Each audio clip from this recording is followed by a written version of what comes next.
लालच बुरी बला है। मिट्ठू राजा उस जंगल का राजा था। उसने अपने पत्नी को उपहार में देने के लिए एक खास हार बनवाया था। कबूतर, क्या वो हार तैयार है? जी राजा जी, आपका वो कीमती हार तैयार है, ये ले। फिर मिट्ठू राजा वो हार अपनी पत्नी हरियाली रानी को देता है, जिसे देखकर रानी बहुत खुश होती है। ये हार बहुत सुंदर है, मैं आपका ये तोहफा हमेशा संभाल कर रखूंगी। इसके बाद रानी वो हार को पहनकर अपने संतरियों के साथ जंगल में जाती है। वो सामने वाला घोंसला किसका है? वो घर गरीब चिड़िया का है रानी जी। और वो घर? रानी जी, ये घर कालू कौवे और गोरी कौवी का है।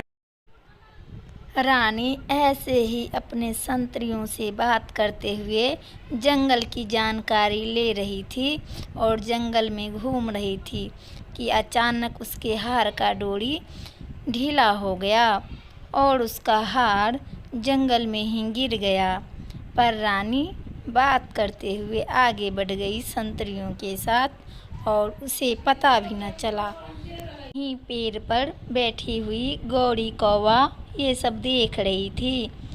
वो हार को गिरते हुए देखी और आकर उसने हार को उठा लिया और इधर उधर देखी और हार को लेकर वो वहाँ से भाग जाती है।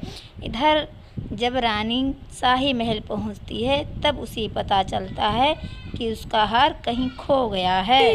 मेरा हार कहीं खो गया है। रानी जी, वो हार तो राजा जी ने खास आपके लिए बनवाया था और वो हार बहुत कीमती है। कबूतर चाचा, आप पूरे जंगल में ऐलान करवा दें कि जिसे भी वो हार मिले वो शाही महल पहुंचा दे और उसे बड़ा इनाम दिया जाएगा।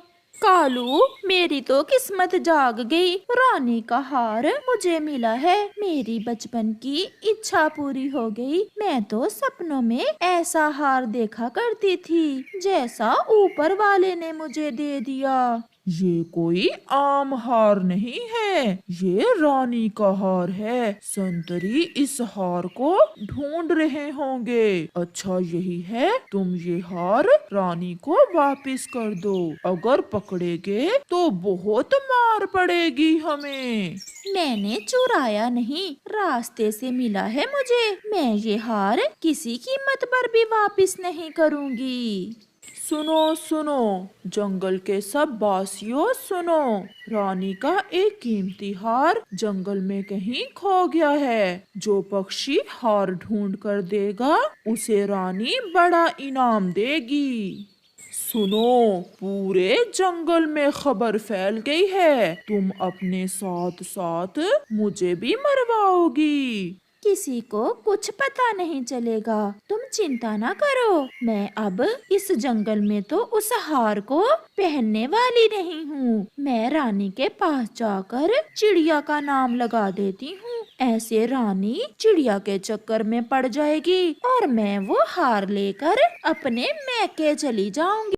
गौरी कौवा ऐसे ही करती है।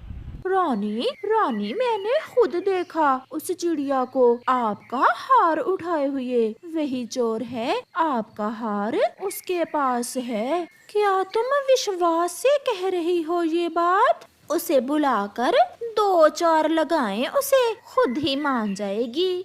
फिर कबूतर चाचा चिड़िया को बुला लाता है। चिड़िया, मेरा हार मुझे वापस कर दो और मैं बदले में तुम्हें बड़ा इनाम दूंगी। नहीं रानी जी, आपका हार मेरे पास नहीं है। मैंने तो आपका हार देखा भी नहीं है। छोटी, और कितने झूठ बोलोगी? मैंने खुद देखा तुम्हें हमारी रानी जी का हार उठाए हुए। ये झूठ है, ऐसा नहीं है। मैंने कोई हार नहीं चुराया। कबूतर चाचा, चिड़िया के घर की तलाशी लो और चिड़िया, तब तक तुम यही रहोगी। फिर कबूतर चिड़िया के घर की तलाशी लेने जाता है। रानी जी, मैं जाऊं? मेरी माँ बहुत बीमार है। मैंने आज अपनी माँ के पास जाना है। जाओ, तुम जा सकती हो। कबूतर चिड़िया के घर क्या तलाशी लेने लगता है, पर हार तो वहाँ था ही नहीं, क्योंकि हार तो गौरी कौवी के पास था। इसलिए कबूतर महल वापस आ जाता है। रानी जी, चिड़िया के घर में हार नहीं है। रानी जी, अगर इल्जाम मुझ पर लगा है तो मैं ही आपका हार ढूंढूंगी। आप मुझे कुछ दिन का समय दें। अगर आप मेरा हार ढूंढ लाओ तो मैं आपको बड़ा इनाम दूंगी। फिर चिड़िया वहाँ से चली जाती है। कालू जी, चिड़िया तो फंस गई। रानी आज बड़े डंडे से मारेगी चिड़िया को, और मैं ये हार लेकर जा रही हूँ अपनी माँ के पास। ध्यान से जाना और ये हार पोटली में रख लो, कोई देख ना ले। फिर गौरी कौवी हार को एक पोटली में रखकर ले जाती है और चिड़िया पेड़ के पीछे बैठकर उस पर नजर रखती है। इसे आज ही अपनी माँ के पास क्यों जाना है? दाल में कुछ काला तो है। मैं इसका पीछा करूंगी और सच रानी के सामने लाऊंगी। ऐसा सोचते हुए चिड़िया गौरी के पीछे जाती है। गौरी कौवी तेज में उड़ के अपनी माँ के घर पहुँच जाती है। माँ कैसी हो? और छोटी तुम कैसी हो? हम तो ठीक है बेटी, मगर इस पोटली में क्या है? आहिस्ता बोलो माँ। इस पोटली में रानी का हार है। बहुत कीमती है ये हार। मैं ये हार कुछ दिनों के लिए आपके पास रखने आई हूँ। क्या तुमने चोरी किया है रानी का ये हार? नहीं माँ, मुझे तो रास्ते से मिला था, मगर मैं अब ये वापस नहीं करूँगी। जब बात पुरानी हो जाएगी तो मैं ये हार आपसे ले जाऊंगी। चिड़िया भी गौरी के माँ के घर के पीछे पेड़ पे बैठी देख रही थी। गौरी जरूर वो हार अपनी माँ के पास छुपाने आई होगी। मुझे अपनी सच्चाई साबित करने के लिए रानी का हार हर कीमत पर ढूंढना होगा। बड़ी, ये हार तो बहुत सुंदर है। मैं एक बार पहन कर देख लूं? पहन लो, मगर ये हार पहनकर बाहर न जाना, कोई देख ना ले ये हार। फिर गौरी कौवी की छोटी बहन वो हार पहनकर खुद को आईने के सामने देखती है। सच में बड़ी, ये तो बहुत कीमती और सुंदर हार है। शाम हो जाती है। चिड़िया भी अपने घर को चली जाती है और गौरी कौवी अपने माँ के घर में ही सो जाती है। मैं कल सूरज निकलने से पहले ही गौरी के पीछे जाऊंगी। वो जरूर कल वो हार पहनकर निकलेगी, या फिर वो हार बेचने जाएगी। यह सोचते हुए चिड़िया सो जाती है और सुबह हो जाती है।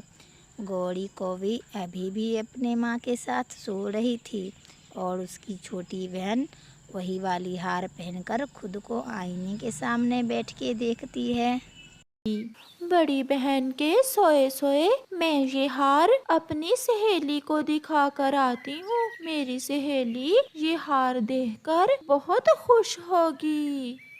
गौरी कौवी की छोटी बहन वो हार पहनकर घर के बाहर चली जाती है और चिड़िया उसके गले में वो हार देख लेती है और समझ जाती है। तो मेरा शक ठीक निकला, ये तो रानी का ही हार है।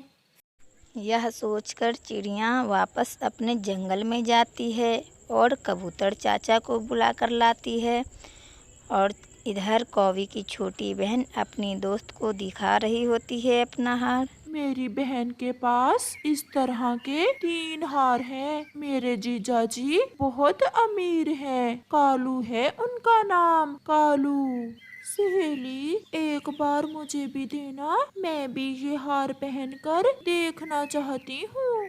चिड़िया और कबूतर भी वहाँ पहुँच जाते हैं। लाओ ये हार मुझे दे दो। और गोरी कहाँ है? उसे तो अब रानी ही पूछेगी। गौरी बहन तो घर में है, हार पकड़ा गया। अब गौरी बहन मुझे बहुत मारेगी। फिर चिड़िया और कबूतर वो हार लेकर रानी के पास महल में आता है। तो ये काम गौरी कौवी का था। संतरी जाओ और गौरी को पकड़ कर लाओ। फिर संतरी जाते हैं और गौरी को पकड़ कर लाते हैं। गौरी चोरी कभी छुपती नहीं है, एक ना एक दिन पकड़ी ही जाती है। कौवी चुप थी और वह रोए जा रही थी। चिड़िया से खुश होकर रानी ने उसे बहुत सारे उपहार दिए और गौरी कौवी को चोरी और झूठ बोलने के जुर्म में उसे बंद कर दिया गया। और इधर चिड़िया उपहार लेकर अपने जंगल को अपने घर में वापस आ रही थी। तो दोस्तों, इस कहानी से हमें यह सीख मिलता है कि चोरी नहीं करनी चाहिए और झूठ बोलना गलत बात है, किसी को नहीं फंसाना चाहिए। Like, comment, share and subscribe to my channel.